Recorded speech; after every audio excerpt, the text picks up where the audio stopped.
Assalamualaikum warahmatullahi wabarakatuh dan selamat sejahtera. Matematik tingkatan 4, bab 6, ketaksamaan linear di bawah SP, melakar dan melorek rantau.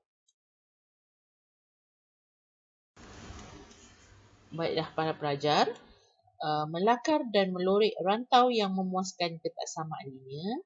Sebelum kita pergi lebih lanjut lagi di bawah tajuk ini, eloklah rasanya kita mengimbas kembali apa yang telah kita pelajari pada kelas sebelum ini. Sebelum kita melakar dan melorek sesuatu ketaksamaan, suatu graf ketaksamaan, 4 perkara tersebut perlu kita ingati. Yang pertama adalah jenis garisan. Mana untuk yang pertama, bagi simbol lebih besar atau lebih kecil, jenis garisan yang kita akan lukis adalah garisan putus-putus. Yang kedua, bagi simbol lebih kecil dan sama atau lebih besar dan sama, jenis garisan yang perlu kita lukis adalah garis lurus. Dan apabila kita ingin melorek ketaksamaan bagi simbol lebih besar atau lebih besar dan sama, kita perlu lorek di belah kanan atau atas. Dan yang keempat, bagi simbol lebih kecil atau lebih kecil dan sama, kita perlu lorek di sebelah kiri atau bawah. Okey, kita imbas kembali apa yang telah kita pelajari pada minggu lepas. Bagi contoh yang pertama, lukis dan lorek rantau yang mewakili ketaksamaan yang berikut. Diberi bahawa X lebih besar daripada 3, maka apabila kita melukis jenis garisan, untuk simbol lebih besar, jenis garisan adalah garisan putus-putus. Maka kita cari pada X sama dengan 3, kita lukiskan garisan putus-putus.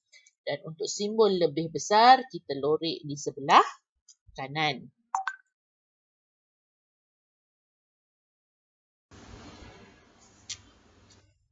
Bagi graf Y lebih besar dan sama dengan 2 pula, kita lihat jenis garisan yang kita akan lukis untuk simbol lebih besar dan sama adalah jenis garisan lurus. Maka kita cari Y sama dengan 2 dan kita lukiskan garis lurus di situ. Dan untuk simbol lebih besar, maka kita akan lorek di belah atas. Baiklah, itu yang telah kita pelajari di pelajaran lalu.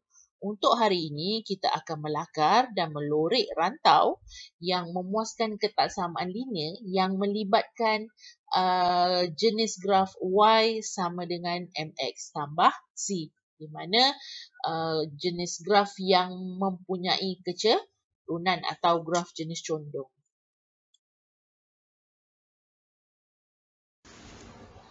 Kita lihat contoh yang pertama ini. Diberi soalannya berbunyi, lukis dan lorek rantau yang mewakili ketaksamaan yang berikut.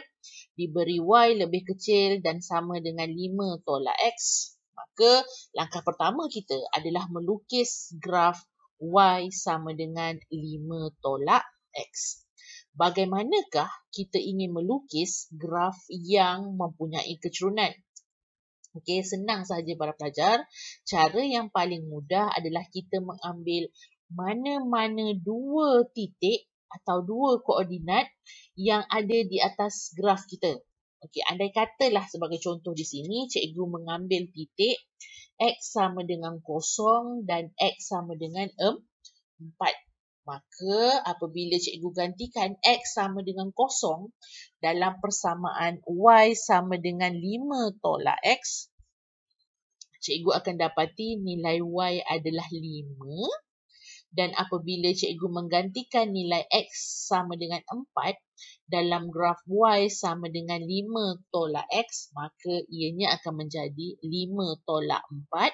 Maka nilai Y yang kita perolehi adalah 1. Untuk pengetahuan para pelajar, kita boleh ambil mana-mana nilai X asalkan nilai itu ada di atas graf. Contohnya kalau cikgu nak ambil X sama dengan 3, tak ada masalah sebab nilai itu ada. Atau X sama dengan 1 juga tak ada masalah sebab nilai itu ada dalam graf kita.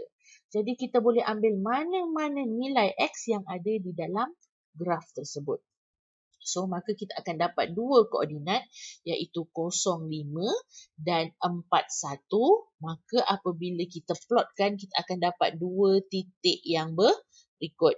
Setelah dapat dua titik yang berikut, kita sambungkan titik tersebut supaya menjadi satu garis lurus.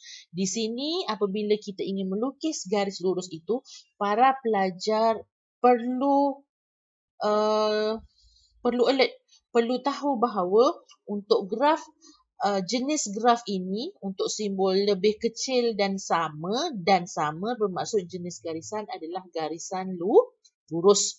Maka kita lukiskan graf garis lurus di situ.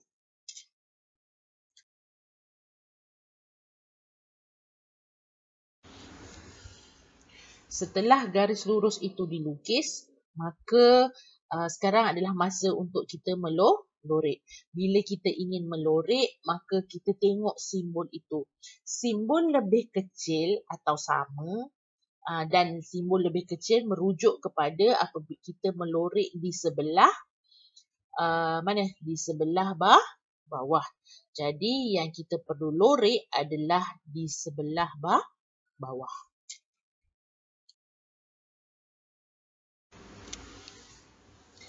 Bagi contoh yang berikut pula, soalan meminta kita melukis dan melorek rantau yang mewakili ketaksamaan yang memuaskan persamaan Y lebih besar daripada 2X tambah 3.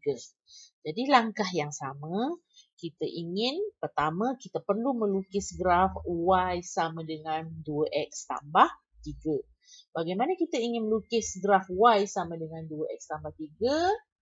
Ya, caranya sama seperti tadi. Kita ambil mana-mana dua nilai X yang ada di atas graf. Andaikan cikgu mengambil nilai X sama dengan 0 dan nilai X sama dengan 2. Apabila cikgu gantikan dalam persamaan Y sama dengan 2X tambah 3, cikgu gantikan nilai X dengan 0, maka nilai Y yang cikgu perolehi adalah 3. Dan apabila cikgu menggantikan nilai X sama dengan 2, maka nilai Y yang cikgu perolehi adalah 7. Setelah itu, kita plotkan koordinat 0, 3 dan 2, 7 daripada nilai yang kita perolehi. Daripada dua titik tersebut, kamu perlu sambungkan titik tersebut dengan menggunakan garis lurus. Dan di sini kita perlu lihat simbol. Simbol lebih besar menunjukkan jenis garisan putus. Maka kita sambungkan dua titik tersebut. Maka terhasillah satu graf garis putus-putus yang disambungkan yang menjadikan graf tersebut memuaskan persamaan Y sama dengan 2X tambah 3. Setelah dua titik itu disambungkan dengan garis putus-putus, maka terhasillah graf Y sama dengan 2X tambah 3. Maka apabila kita ingin melorek kawasan, sekali lagi kita perlu melihat simbol. Simbol lebih besar menunjukkan kita perlu melorek belah kanan atau atas. Dalam kes ini belah kanan, maka kita lorekkan di sebelah kanan. Itu sahaja pembelajaran kita pada hari ini para pelajar. Cikgu harap para pelajar dapat memahami subtopik ini dengan jelas. Dan untuk lebih memahami, kamu perlulah membuat latihan yang cikgu akan berikan di dalam buku modul impak. Cikgu harap kita akan berjumpa lagi di kelas kita yang selanjutnya selepas ini. Terima kasih.